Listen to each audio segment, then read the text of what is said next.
ഞാൻ എൻ്റെ കാറ് മേടിച്ചിട്ട് 2.5 വർഷം പിന്നിട്ടിരിക്കുന്നു. അന്നു മുതൽ ദിശ പറയുന്നതാണ് ഇങ്ങോട്ടേക്ക് വരാൻ വേണ്ടിയിട്ട്. പക്ഷേ ഇതുവരെ അതിനുള്ളൊരു ഭാഗ്യം കിട്ടിയിട്ടില്ല. ഇതാ ഇപ്പോൾ അതിനുള്ളൊരു അവസരം കിട്ടിയിരിക്കുകയാണ്. ഇത് എവിടെയാണെന്നല്ലേ നിങ്ങളും ആലോചിച്ചുകൊണ്ടിരിക്കുന്നത്? ഈ സ്ഥലം കണ്ടിട്ട് വല്ല പരിചയവും തോന്നുന്നുണ്ടോ? അറിയാവുന്നവർ ഇപ്പം തന്നെ കമൻറ്റ് ചെയ്തേ. എന്നാൽ നിങ്ങൾക്കൊരു ക്ലൂ തരട്ടെ. കർണാടകയിലെ ബ്രഹ്മഗിരി മലനിരകളിൽ നിന്നും ഉത്ഭവിക്കുന്ന കണ്ണൂരിലെ ഏറ്റവും നീളം കൂടിയ നദിയായ വളപട്ടണം പുഴയുടെ തീരത്ത് പ്രകൃതി മനോഹാരിതയുടെ നടുവിലാണ് ഇത് സ്ഥിതി ചെയ്യുന്നത്. അടുത്ത ക്ലൂ എന്താണെന്ന് വെച്ചാൽ ഇതൊരു ക്ഷേത്രമാണ്. കേരളത്തിലെ മറ്റുള്ള ക്ഷേത്രങ്ങളിൽ നിന്നും വ്യത്യസ്തമായ ആചാരങ്ങൾ നിലകൊള്ളുന്ന ക്ഷേത്രമാണിത്. ജാതി മത ഭേദമന്യേ എല്ലാവർക്കും പ്രവേശിക്കാം. കള്ളും മീനും ആണ് ഇവിടുത്തെ പ്രധാന നിവേദ്യങ്ങൾ. നിങ്ങളിൽ പലർക്കും ഇതെവിടെയാണെന്ന് മനസ്സിലായി എന്നെനിക്കറിയാം. എന്നാൽ പിന്നെ മനസ്സിലാകാത്തവർക്ക് വേണ്ടി ഞാൻ പറയട്ടെ. ഇതാണ് കണ്ണൂർ ജില്ലയിലെ പ്രസിദ്ധമായ പറശ്ശിനിക്കടവ് ക്ഷേത്രം. മുത്തപ്പൻ മടപ്പുര എന്നൊക്കെ പറയും. മുത്തപ്പനെ ആരാധിക്കുന്ന സ്ഥലങ്ങൾ മടപ്പുര എന്നാണ് അറിയപ്പെടുന്നത്. ഇവിടെ മുത്തപ്പനെ തെയ്യത്തിന്റെ രൂപത്തിൽ പൂജിക്കുന്നു.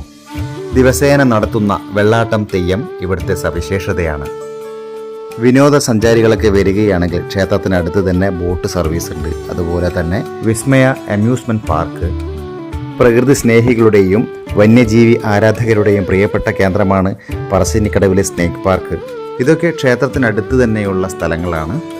അങ്ങനെ ഞങ്ങളെല്ലാവരും നടന്ന് ശ്രീ മുത്തപ്പൻ സന്നിധിയിലേക്ക് എത്തിയിട്ടോ.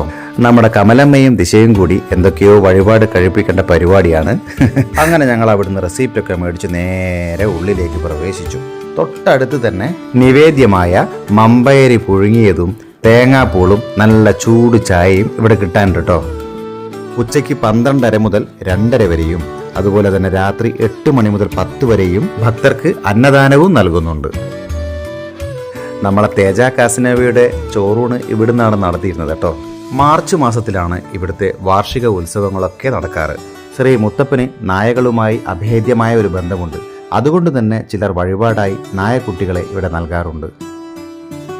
ദൂരെ നാട്ടിൽ നിന്ന് വരുന്ന പലരും ഇവിടെ തലേന്ന് രാത്രി തന്നെ വന്ന് ഇവിടെ താമസിച്ച് ഇവിടുത്തെ ചടങ്ങുകളൊക്കെ കണ്ട് പിറ്റേന്നേ പോകാറുള്ളൂ കേട്ടോ. രാത്രി ഇവിടെ തന്നെ കിടക്കാനുള്ള വിശാലമായ ഹാളുണ്ട്. അതുപോലെ തന്നെ പായയും തലയണയും ഒക്കെ ഇവിടെ സൗജന്യമായിട്ട് കൊടുക്കുന്നുണ്ട്. പറശ്ശിനിക്കടവ് മുത്തപ്പനെ കുറിച്ച് ഒരുപാട് കഥകളുണ്ട്. അതിലൊരു കഥ ഞാൻ പറയാട്ടോ. പണ്ട് കേരളത്തിലെ നാടുവാഴികളുടെ പരമ്പരയിൽ പ്രധാനിയായിരുന്നു അയ്യങ്കാര വാഴുന്നവർ. അദ്ദേഹത്തിന്റെ പത്നിയായിരുന്നു പാടിക്കുട്ടി അന്തർജനം. ഇവർക്ക് കുട്ടികളുണ്ടായിരുന്നില്ല. പാടിക്കുട്ടി അന്തർജനം കടുത്ത ശിവഭക്തയായിരുന്നു. കുട്ടികളില്ലാത്ത വിഷമം നന്നായി ഉണ്ടായിരുന്ന പാടിക്കുട്ടി